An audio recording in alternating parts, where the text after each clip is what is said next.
Amid the tariff and trade talks, we've seen and heard a lot about what could be going up in price. But instead of speculating, reporters Rebecca Lindstrom and Liza Lucas began tracking everyday essentials to show you how the trade war is impacting your wallet. Here's what they found in this week's Wallet Wednesday report.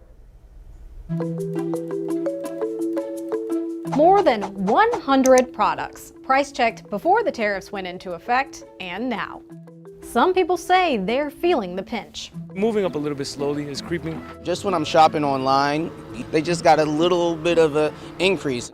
And we noticed it too. Most prices just went up a few cents, like this lamb from New Zealand. But this bookcase jumped $20, and this TV will cost customers another $100. And some products, regardless of their price, were just not even there. We certainly saw that with several products on Temu and Shein. First the price jumped, now it's out of stock.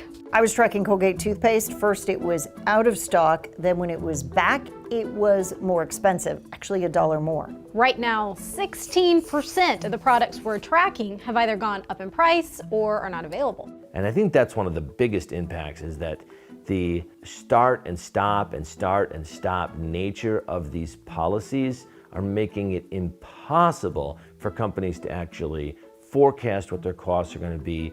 That's Tom Smith, the director of the Masters of Finance program at Emory. He says we could really start feeling it by summer, when stores have been forced to make decisions, and what happens after the 90-day pause is still unknown. Maybe they're not as susceptible yet because they ordered product and had it delivered before the initial tariffs went in place. Of course, we're going to be watching to see what happens, but right now it seems like saving money is going to come down to choice.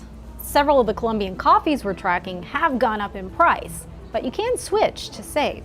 So far, I really actually haven't noticed it. Things are about the same price right now. Remember, the prices on most of the products we're tracking haven't changed. Same price, same price, same price. I asked Smith about stockpiling and what he thought of that. Things that are unique or hard to find, like Madagascar vanilla, which has not gone up in price, by the way. And here's what he said about that. That's not a bad suggestion if it's within your budget. Many consumers live paycheck to paycheck. He says a better idea? Start looking at your personal finances, really do a deep dive. I don't think enough consumers really understand where all their money is going. And that's a lesson that can help long after all this talk about tariffs. In Atlanta, I'm Liza Lucas. And I'm Rebecca Lindstrom.